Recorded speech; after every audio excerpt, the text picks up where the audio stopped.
Hey friends, welcome to Your Story Matters podcast. My name is Michaela, and I am so happy you're here. My hope for this show is that we experience the power of storytelling and understand that we are the main characters in our story so that we can live as our truly authentic selves. You're in the right place to hear real stories that will challenge, inspire, and encourage you on your personal growth journey. I hope you enjoy. Today on the show is Alison Zeidler. Alison has been helping people and their pets since 2009 when she founded Incremental Holistic Therapies. She is passionate about helping others manage and eliminate the effects of chronic stress, anxiousness, and overwhelm energetically, emotionally, physically, mentally, and spiritually. Alison offers her clients a renewed connection to their own heart and to others, helping them rediscover an increased vitality and passion for life, and the ability to live a more balanced, authentic life with resiliency. She also works with pets to help them release pain and trauma so they can live a more balanced life as well. Here's our conversation. Hello, everyone. Welcome back to Your Story Matters podcast. I am so happy that you've taken time out of your day to spend it with me. And I am just as happy to be spending time with Alison Zeidler today, all the way from Alberta, Canada. Alison, welcome so much to the show. Thank you for having me. This is exciting. Yay! I'm excited to jump in. We always ask just one big question here on the show. We ask a lot of questions, but the biggest one is, what is your story? Well, okay. Well, then we'll jump right in. Go for it.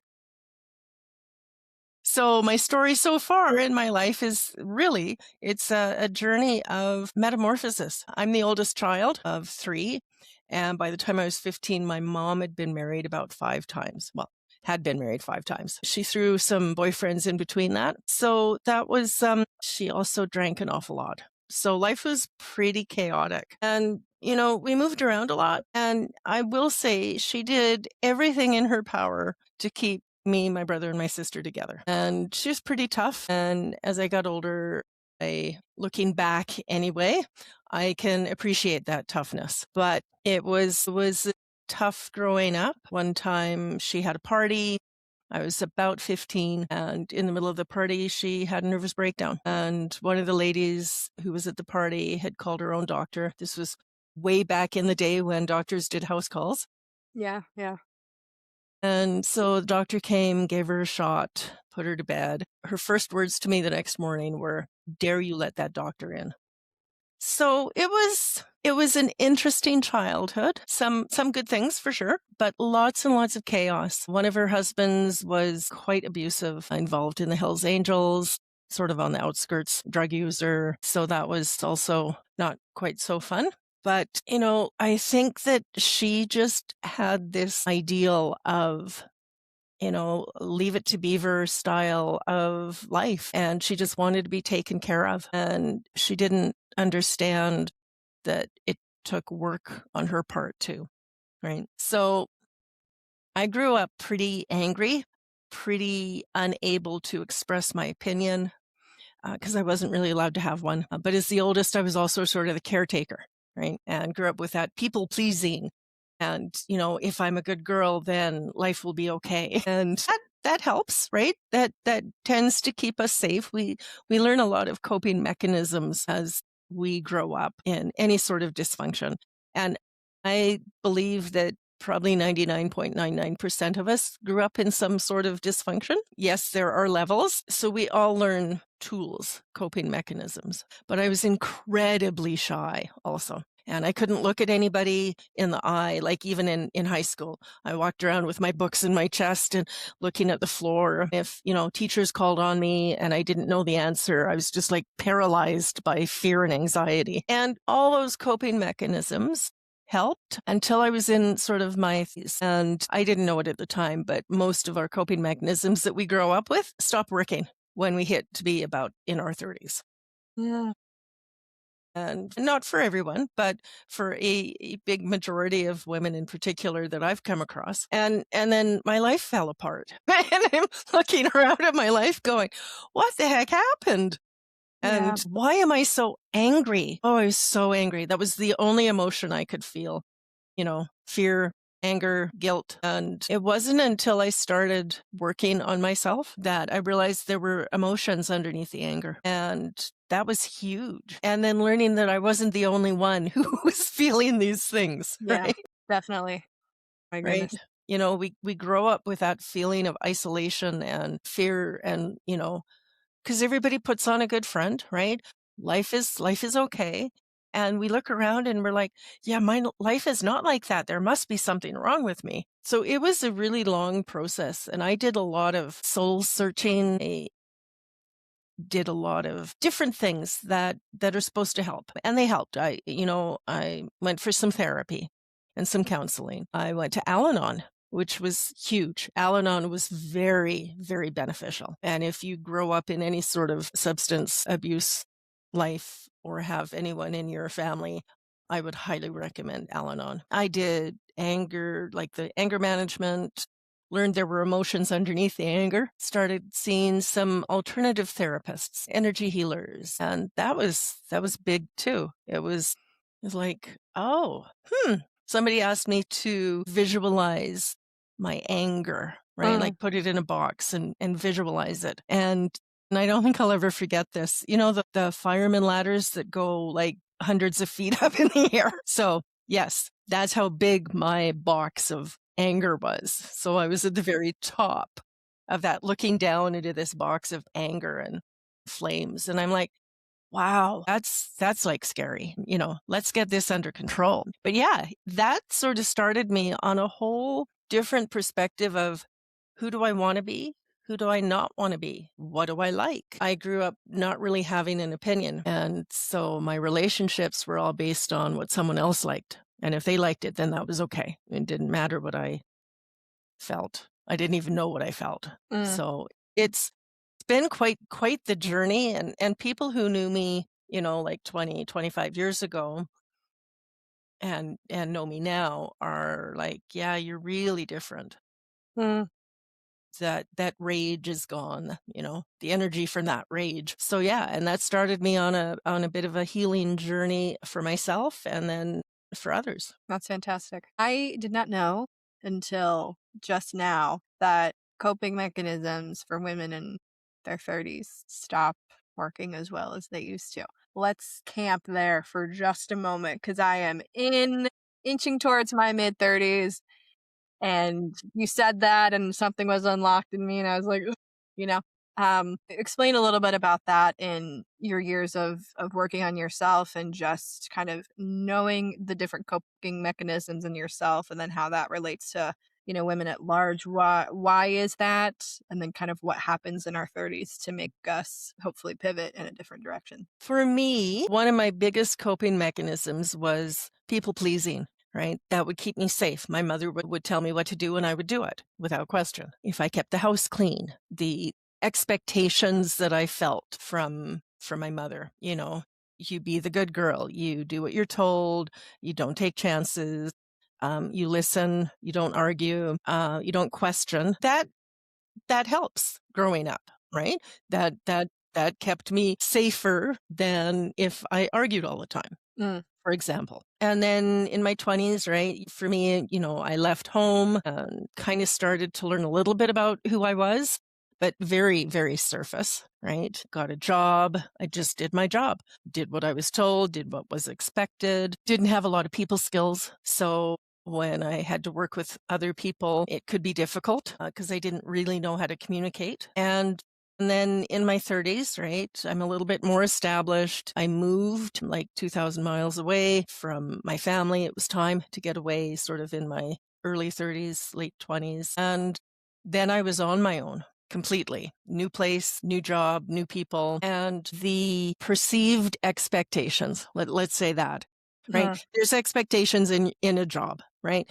You do your job, you do this, this is how you do it. But then underneath that, for me, the perceived expectation that I had to be perfect. If I was perfect, things would be okay. Right. Nobody was going to question me or challenge me or tell me I was wrong. And then I would be the good girl. And the pressure from outside and then the pressure from in my head, mhm, right, it became overwhelming.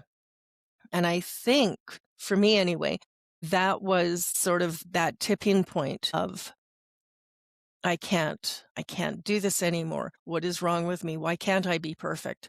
Why isn't this working? Why don't I have any friends? And I had a meltdown. Luckily, I was at home, but I had a meltdown, sobbing, crying uncontrollably. And I worked in a corporate world, and luckily they had an employee assistance program.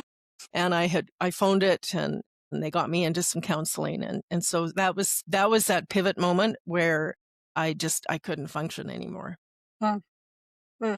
And then I had to learn how to communicate. How do I tell a coworker, they're not doing their job because now it's impacted me and I can't do mine? How do I go ask for a raise? What kind of friends do I want? A great question. So yeah, it was interesting. The people pleasing for me, I think, is one of the big things that, yeah, it was an amazing coping mechanism as a kid. It kept me quiet. It kept me invisible, but that's not how life works. And it'll only take you so far. Yeah. What was it like when you had moved out of your house or from the family? And 2,000 miles is a pretty far distance. Ever since moving away from home for me, I have been around like the 60, 75 mile.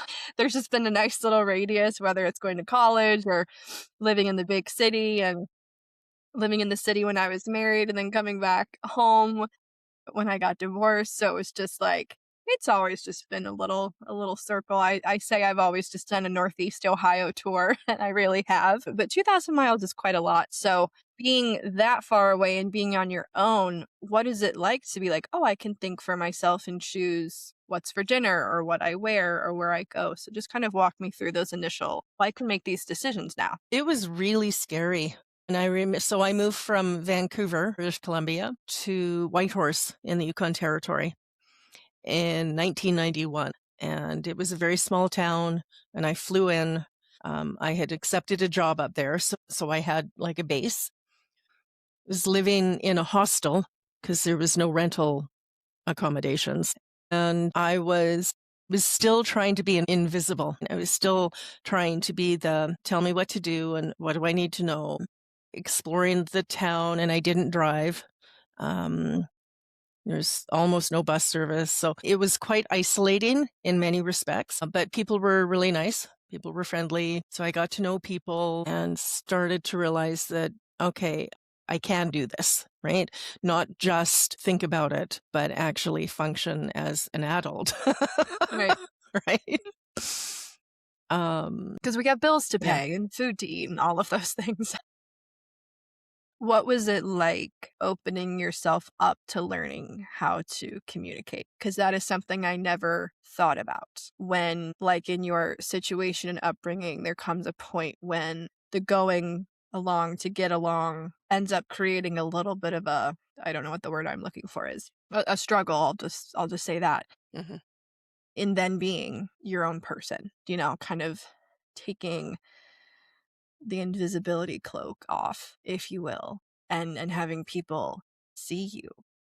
Mhm. So talk a little bit more about that. It was for me more of an internal struggle. Uh-huh. I'm very much an introvert, and literally had to think about, did I really like that movie I just watched? Who am I underneath that anger Uh-huh. and resentment? And it was a very, very slow progression for me. I've talked to some women, and they're like, yeah, I just decided not to do this anymore. And I'm like, that's awesome. I didn't even know what I had to decide on.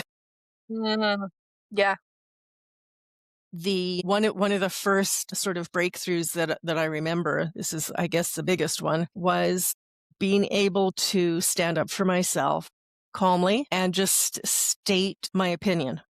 Uh, And in all places, it was a video store, right? Where you used to be able to go rent videos yep. and take them home for the weekend, whatever. Yeah. So I'd gone in, I'd picked up a video. They told me, oh, you owe $4 from last time. I said, oh, I'll pay it next time. Oh, okay, great. And I get home and I'm like, I do not owe that. I know I returned that. So I stewed about that for like 3 days. and I had to figure out what to say and how to say it.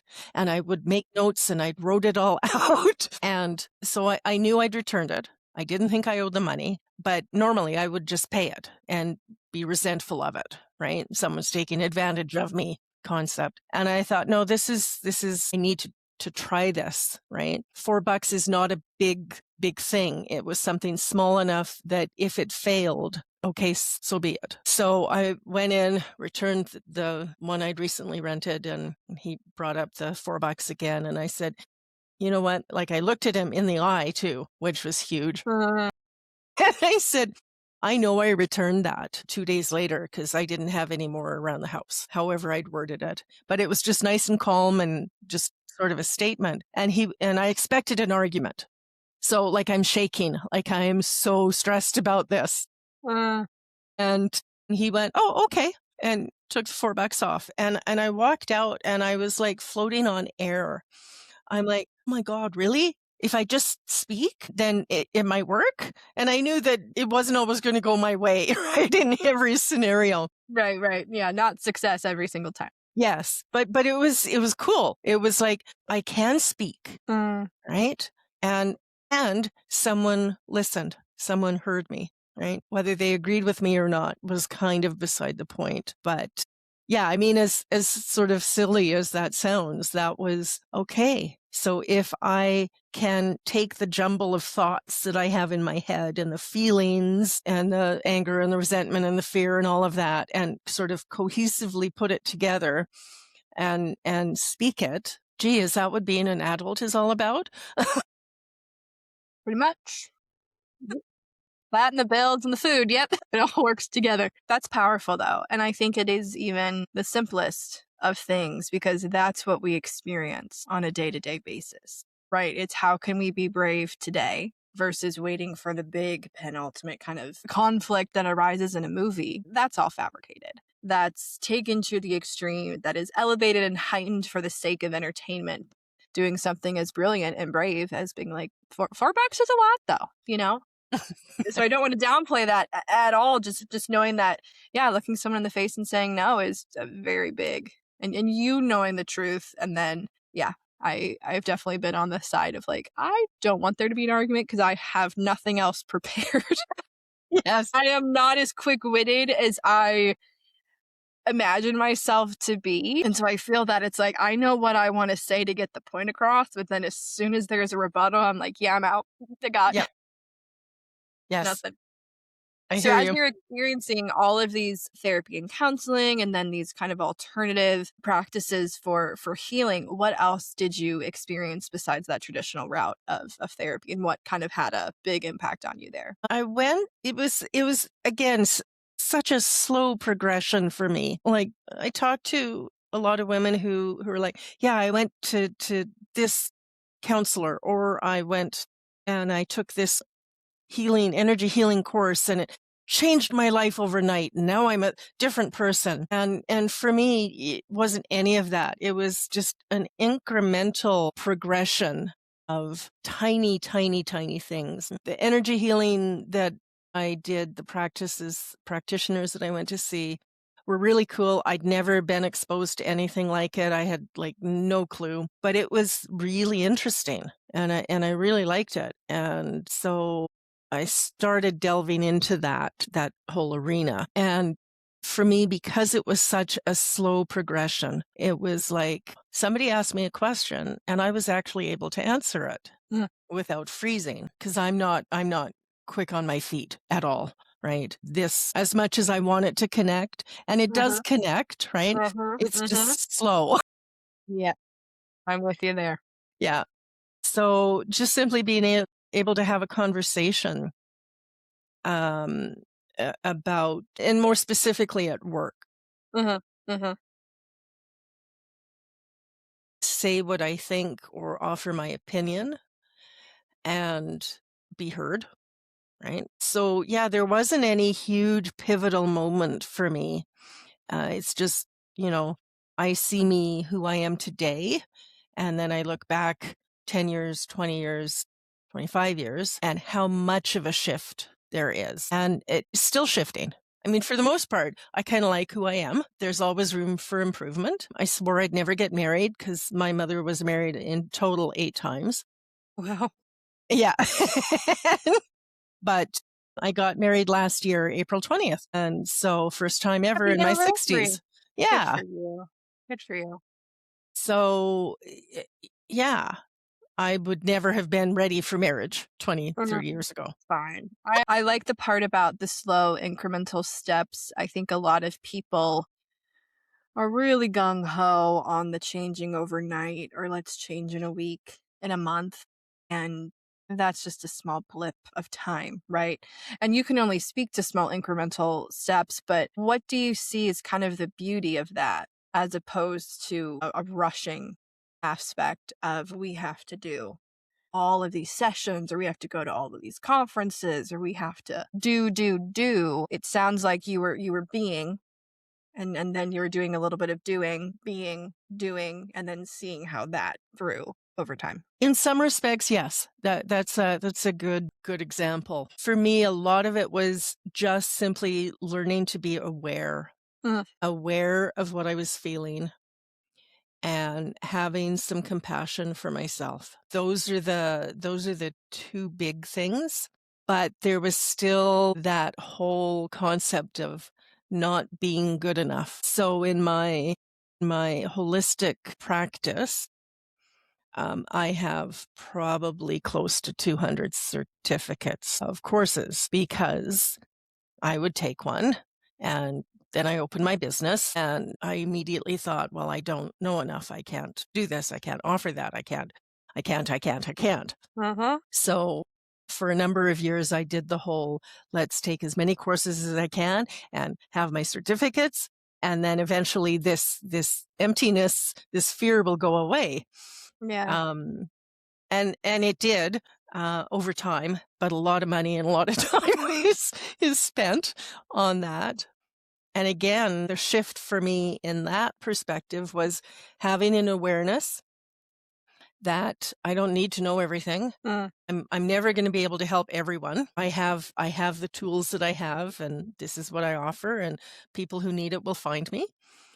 Then looking at how much time I spend and how much money I spend in all these courses, and am I really using the tools from them? mm, that's good. So, yeah, again, having the awareness, the compassion, and just going, okay, this is enough. I've burnt myself out. I'm Right. exhausted, right?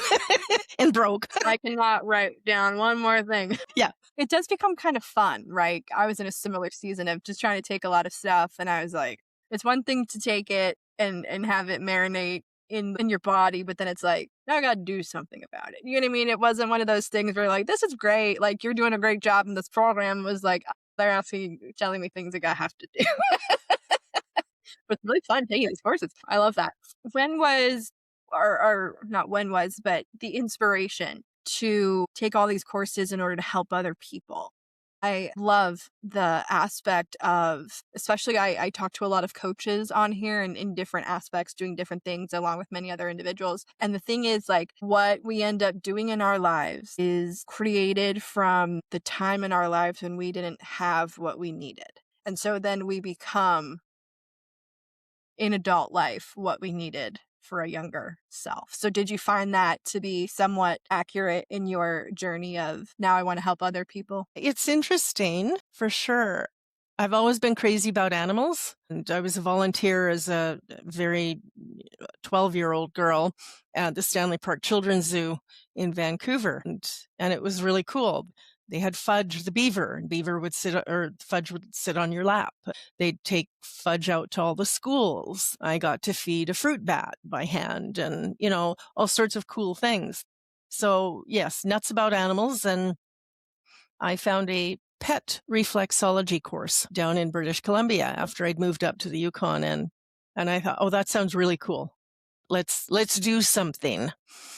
And I liked it. It was amazing. And then I did a human people reflexology course and then some energy healing courses. And I thought, okay, I need more than just a regular day job. Right? there's something more that I can give. So I opened up a clinic, very, very part-time basis. And then of course that was the whole progression of taking, a million courses and lots of certificates. But it's like now when I look back, it is so cool to be able to help someone Mhm. clear out imbalances, get them feeling more grounded, more resilient, more capable of dealing with the crap that life throws at us. Mhm. And hearing that there's been a huge behavioral shift in there. So that now is who I am. I quit my day job a couple of years ago, and yeah, it's just really cool. It definitely, I think it makes me a better person because I have to be more compassionate. I have to be more aware. I have to be more grounded. And if I'm not, then I'm not helping my clients as well as I could. Right. Right. Yeah. Yeah, absolutely. What is it helping people and their animals that we might not know that there is help needed? Like you can see things with children and behavioral, things and there's help for that, but what might be something about the human pet relationship that we might not know, kind of unless you're in that situation. I don't have pets, so just tell me what I'm missing. Not yet, but Sometimes, yeah, let me yeah, know. okay. Sometimes it's just a matter of anxiety in an animal. Mhm. Separation anxiety is one, especially post COVID. Right, we were home for Ugh. 3 years, and then we leave, and our pets are going, what? Sometimes aggression can be an issue in animals, and so what I do does not replace veterinary care at all. If your animal's in pain, go to the vet, get all that checked out first. Behavioral changes, it could be they just lose interest in life, right? Animals can do that too. Animals experience depression and grief and all of those things, just like we do. For us, especially women, right? Because most of us still have that people pleasing. I have to do everything. I'm responsible for everyone around me. That leads to a lot of anxiety, overwhelm, stress, burnout, whatever you want to call it, right? So you're not sleeping, you're irritable, you've got chronic digestive issues, even reproductive issues, living in sort of a chronic stress state. And I'm just using the word stress as a catch all. Mhm. Our nervous system lives up here, and that's not healthy. Physically, it's not healthy, right? It leads to weight gain. Our hormones get buggered up. It can impact symptoms of menopause. It leads to actual physical diseases, heart disease, high blood pressure, diabetes, all of those things. Living in that state kills off brain cells, and we have that brain fog. We can't focus. We can't make good decisions. The signals in the brain and the body just aren't working as well as they could. Some people experience, right? You pick up a pen and you keep dropping it. And you just literally, why? Why can't I hang on to something? So it can show up physically that way too. Mm. And usually by that point, we're really in the throes of oh my goodness, my life is falling apart. Mhm. And what I do, again, it's not the be all and end all. I think most of us probably do need some counseling. Mhm. I think some people need some drugs. They need Mhm. some antidepressants, right? Mhm. But we also need tools that impact our energetic system and our emotional system, Mhm. our mental processes, how we think, catching those negative thoughts that we think all the time, and the what ifs and the spirals into, if I don't do the dishes, I'm going to end up homeless, Mm. right? Because there's so, Yeah. yeah, it's Yeah. there's so many aspects of starting to realize that, yeah, life is not working out the way I wanted it to. Mhm. So now what? Yeah, that's so good. As we are close to wrapping up here, which is just time flies. I say that every I say that every episode because it's so true. There is such a heart behind this podcast to really show people that in a world where we are not in control of very many things, we can control our reactions to things, how we show up for ourselves and others. And sometimes taking care of ourselves is the hardest thing because we are so people pleasing, want to do unto others kind of the first part, but we also can't do anything if we can't do anything. Which I don't think people think about that before they start people pleasing. They're like, at some point, you're going to get tired. No, but I love it. And getting to talk with people from all walks of life is just such a treat to know what their story has been, how they've changed the narrative, and then what they're doing to not only improve themselves, but to help others. So the holistic approach is so wonderful. And I think that's the other thing too. Like there are so many different approaches, right? It is not a one size fits all, much just like, I don't even know, life itself. Everyone can go through a similar experience and you're all going to have different reactions and kind of what lends itself to being the best helper for whatever it is that we need. So championing you in your work because it is just a beautiful thing to witness and know that you put all of that good stuff back out into the world. So then my last question here is, what's your next chapter, Alison? How do you see your story to continue to unfold? Because even though you're in your 60s, it feels like you're just getting started. And so are you excited about what is to come? Yes, I actually am quite excited. I've moved from Whitehorse to Edmonton, kind of splitting my time between both places. So bigger city, way more opportunities, different opportunities. And so I'm looking forward to that. There's challenges associated with it, but they're not insurmountable. I've gone through lots of challenges up to this point in my life, and I'm here.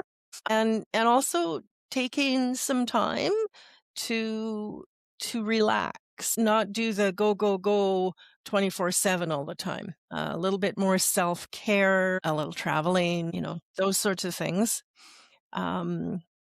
Pivoting my business a little bit more online rather than in person, but I still love the in person, right? So yeah, lots of good things coming up for sure. Good. Good. I love it. Yeah. I'm so excited. Alison, thank you so much for your time today. It was a pleasure getting to know you and Yes. chat with you. And yeah, I appreciate you so very much. Yes. I have one little quick tool that Please. I can share. Yes. And this is really good for women. Uh-huh. So, and I will challenge you to do it every day for 2 weeks and just notice what kind of difference you see in your life. So literally take a hand, doesn't matter what hand, pat yourself on the back and say, good job. I'm here. I've Uh, survived. I've gone through stuff. uh, And if you can do that every morning, looking in the mirror as you say the words out loud, pick one thing that you can give yourself credit for every day. And it doesn't have to be big. It can literally be, good job, I got out of bed today. Right? We don't give ourselves credit for the things we've done. We yeah. tend to beat up ourselves for the things we haven't done. Mm-hmm. So we want to shift that mindset a bit. So yeah, that's my Okay. challenge for all the listeners. All right. I wrote it down. Yikes. I'll let you know in 2 weeks how it all is. Sounds No, good. but you're so right. There is such a big shift in mindfulness and just being aware of what is running through our heads, right? And just going back to what I said a tiny bit earlier, like one of the things we can control is how we speak to ourselves, Yes. right? And you have to start with that first because, again, there's this example of like what you would say to yourself, you'd never say to your best friend or your spouse or whoever. And it's like if we started like actually realizing that and picking up on the severity of just kind of what happens in our bodies and our minds and our hearts when all that Yes. negativity is running through, like you can't do anything. So it's so true. I love it. I'm going to type it out, put it in the show notes so that people can actually have a written thing as well as seeing this if they're watching on YouTube. So this is brilliant. I love homework and I cringed a little bit on the inside because I'm like, yeah, I got to do it. But you're so right. It's so much easier to be like, oh, here's what I haven't done versus the celebrating of like, this is what we've lived through. So you've hit the nail on the head, Alison. Thank you so much for being here today. Thank you. Thanks for listening. I invite you to subscribe to this podcast wherever you listen, give it a rating, and review while you're at it. It really goes a long way. And check out the show notes for all the ways to stay connected with me and our guests. Until the next episode.